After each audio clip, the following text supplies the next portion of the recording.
Hello दोस्तों, स्वागत है आपका आपके चैनल आरक्यू स्टडी में। आज की इस वीडियो में हम chapter number 3 class 10th chemistry का है, धातु और अधातु। तो उसमें के हम कुछ महत्वपूर्ण प्रश्न आपसे डिस्कस करेंगे। ऐसे ही प्रश्न आपके बोर्ड एग्ज़ाम में पूछे जाते हैं, आप इनको एकदम ध्यान से देखिएगा। आप विश्वास मान के चलिए, आपको इसमें से ही 1-2 प्रश्न मिलेंगे। पूरा विश्वास रख कर चलिए। तो चलिए बिना किसी देरी के क्लास को स्टार्ट करते हैं एंड महत्वपूर्ण क्वेश्चन को देखते हैं। पहला आपका है खनिज यानी मिनरल। आपसे पूछेगा खनिज क्या है, खनिज से आप क्या समझते हैं, है ना। तो आइए जानते हैं खनिज क्या होते हैं। धातु जिस रूप से पृथ्वी के अंदर से निष्कासित की जाती है खनिज कहलाती है। क्या होता है, यानी खदानों से धातुएं जिस रूप से पृथ्वी के अंदर यानी भूगर्भ से जिस रूप में निष्कासित की जाती हैं उसको हम लोग क्या बोलते हैं, खनिज बोलते हैं। एकदम छोटी सी परिभाषा है, यानी पृथ्वी के अंदर से धातुएं जिस रूप में निष्कासित की जाती हैं उसे खनिज बोलते हैं। उम्मीद करते हैं आपको समझ में आई होगी। अब चलिए अगली अपनी देखते हैं। अगला क्या है, अयस्क। तो आइए जानते हैं अयस्क क्या होते हैं। वे खनिज जिनसे धातुओं को सुगमता पूर्वक तथा अधिक मात्रा में निष्कासित किया जाता है अयस्क कहलाती हैं। क्या कहलाती हैं, अयस्क। तो यानी अयस्क वे धातुएं हैं अयस्क वे खनिज हैं जिनसे धातुओं को आसानी से तथा अधिक मात्रा में निष्कासित किया जाता है। आपको क्या कहलाती हैं, अयस्क। तो उम्मीद करते हैं खनिज और अयस्क आपको क्लियर हो गया होगा। यहाँ पर एक नोट पॉइंट ध्यान दीजिए, सभी अयस्क खनिज होते हैं। क्या होते हैं, सभी अयस्क जो हैं आपके खनिज होते हैं, परंतु सभी खनिज अयस्क नहीं होते हैं। यहाँ पर क्या कहना चाहते हैं आप समझ पा रहे होंगे कि नहीं, जो है सभी अयस्क जो होते हैं वो तो खनिज होते हैं, परंतु सभी खनिज अयस्क नहीं होते हैं। ये बहुत महत्वपूर्ण पॉइंट है, आप याद रखिएगा। उसके बाद चलिए अगला देखते हैं, कॉपर के अयस्क। एक नहीं 10 बार पेपर में प्रश्न ये पूछा गया है कि कॉपर के अयस्क बताइए। आप मॉडल पेपर, अनसॉल्व पेपर उठा के देख सकते हैं। तो कॉपर पायराइट यानी CuFeS2, ये आपका क्या है, कॉपर पायराइट यानी एक तांबे का अयस्क है। उसके बाद क्यूपराइट Cu2O, ये क्या है आपका, क्यूपराइट, ये भी एक तांबे का अयस्क है। अगला है मैकेलाइट CuOH का होल्टाइक CuCO3, ये क्या है आपका, मैकेलाइट। ये तीनों हो गए कॉपर के अयस्क। आप इसको एकदम तैयार कीजिए, मोस्ट इम्पोर्टेंट है, एक नहीं कई बार पेपर में आ चुका है, आप देख सकते हैं। उसके बाद देखते हैं धातु कर्म क्या होता है, यानी मेटलर्जी आपकी क्या होती है।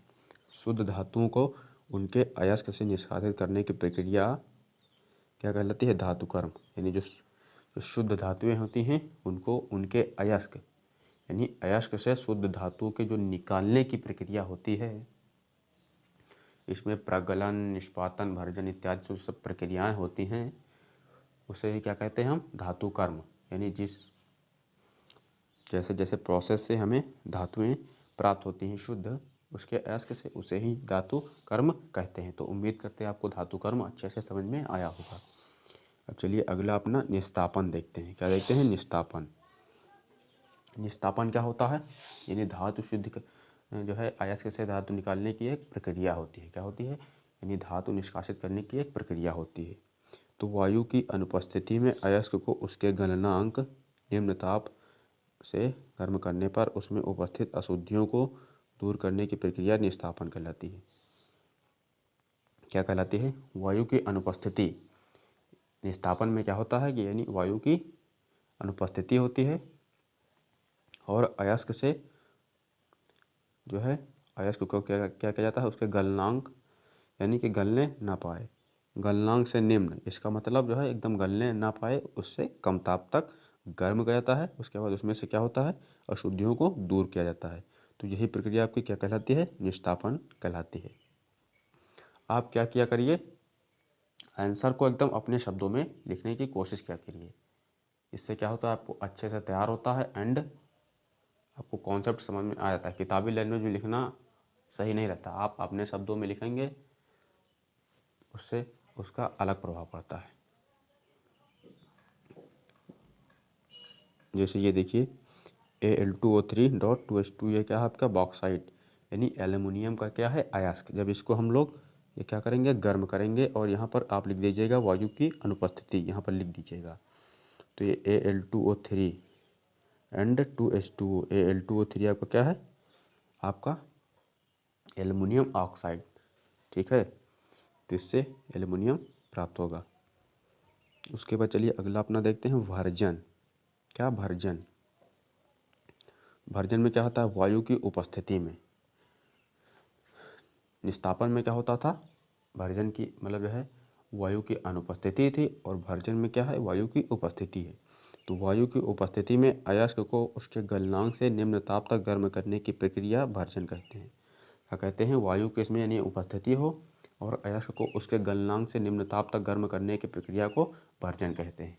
तो उम्मीद करते हैं आपको भर्जन भी समझ में आया होगा। यह भी क्या है, एक धातु कर्म का पद है। उसके बाद चलिए अगला प्रगलन देखते हैं। प्रगलन यानी वायु की अनुपस्थिति में अयस्क में कोक व गालक मिलाकर उसके गलनांक तक गर्म करने की प्रक्रिया को क्या, प्रगलन बोलते हैं। क्या बोलते हैं हम, प्रगलन। कोक व गालक जब हम मिला देंगे उसके अयस्क में, उसके बाद उसके गलनांक तक गर्म करने की प्रक्रिया को प्रगलन कहते हैं।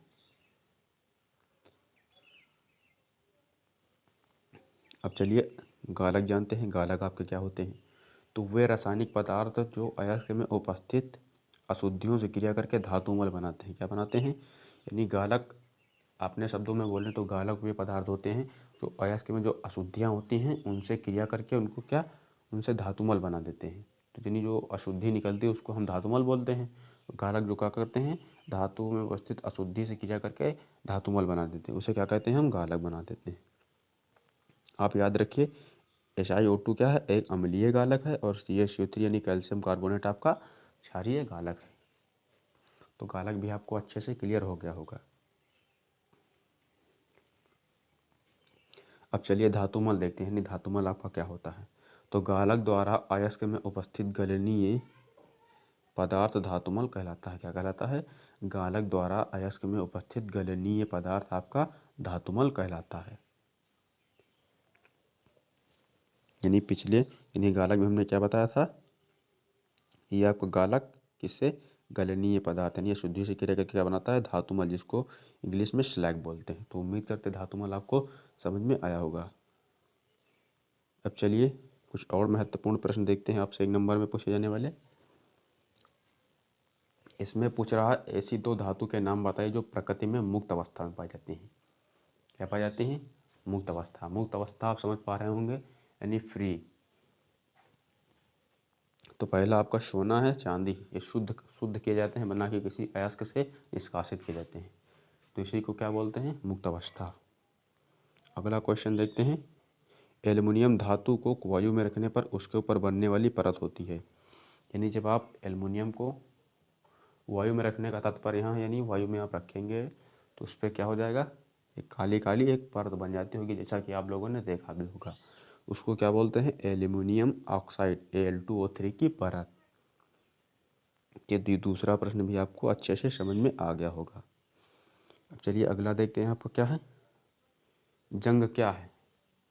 तो आप लोग जानते होंगे जंग भूरे रंग का एक पदार्थ क्या है, रासायनिक पदार्थ होता है, जो संक्षारण की क्रिया के फलस्वरूप बनता है। तो जो होता है हाइड्रेट फेरिक ऑक्साइड Fe2O3.XH2 होता है। क्या होता है, ये आपका जंग होता है। Fe2O3 आपका क्या हो गया है, ये लोहे, और H2O यानी नमी, इसको क्या बोलते हैं, हम जंग बोलते हैं। यही आपका जंग का रासायनिक सूत्र है। उसके बाद अगला देखते हैं, धातु विद्युत की चालक होती हैं क्यों। यानी धातुएं जो विद्युत की चालक होती हैं, इसका कोई ना कोई रीज़न होगा, क्यों होती है ये जानते हैं। क्या होता है, धातु आसानी से इलेक्ट्रॉन मुक्त कर देती हैं। क्या होता है भाई, धातु होते हैं आसानी से इलेक्ट्रॉन मुक्त कर देती हैं, और जब इलेक्ट्रॉन इधर से उधर मूव करेगा तभी विद्युत जो है क्या, सुचालक हो पाएगी, यानी तभी विद्युत धारा इधर से उधर प्रवाहित हो पाएगी, जिसके कारण धातुएं विद्युत की चालक होती हैं। चलिए अगला मोस्ट इम्पॉर्टेंट क्वेश्चन है आपका, क्या, कॉपर के मुख्य अयस्कों के नाम और सूत्र बताइए। तो कॉपर का पहला अयस्क क्या है आपका, कॉपर पायराइट, यानी CuF2S2 यानी CuF2S2 यानी कॉपर पायराइट। अगला क्या है, क्यूपराइट Cu2O। उसके बाद मैलेकाइट CuOH का होल ट्वाइस डॉट CuCO3। ये आप क्या क्या हैं, ये तीनों हो गए आपके कॉपर के अयस्क। तो उम्मीद करते हैं आपको समझ में आया होंगे। अब चलिए अपना अगला प्रश्न देखते हैं। एल्युमिनियम के प्रमुख अयस्क, ये भी इम्पोर्टेंट आपके हैं। पहला हो गया बॉक्साइट, ये इसका Al2O3.2H2S का फार्मूला हो गया। फिर क्रायोलाइट, ये Na3Al2F6, ये आपका क्या हो गया, क्रायोलाइट का सूत्र हो गया। उसके बाद अगला आता है एल्यूनाइट, K2SO4 Al2SO4 का होल ट्वाइस 4AlOH का होल ट्वाइस, ये आपका क्या होगा, एलूनाइट। तो ये तीनों आपके क्या हो गए, एल्युमिनियम के अयस्क होंगे। उम्मीद करते हैं आपको अच्छे से समझ में आ गए होंगे। ये सारे प्रश्न मोस्ट इम्पोर्टेंट हैं, आप लोग इनको याद जरूर रखिएगा।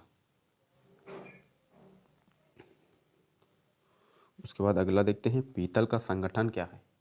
यानी पीतल आपकी क्या होता है, मिश्र धातु होती है। कैसे बना जाती है, उसमें 70% कॉपर होता है आपका एंड 30% जिंक होता है। कॉपर को हम लोग क्या मुद्रा धातु भी बोलते हैं, ठीक है। उसके बाद यह तो हो गया पीतल का संगठन। उसके बाद चलिए देखते हैं, ये भी आपका इम्पोर्टेंट प्रश्न है। यानी फफोलेदार कॉपर क्या हो।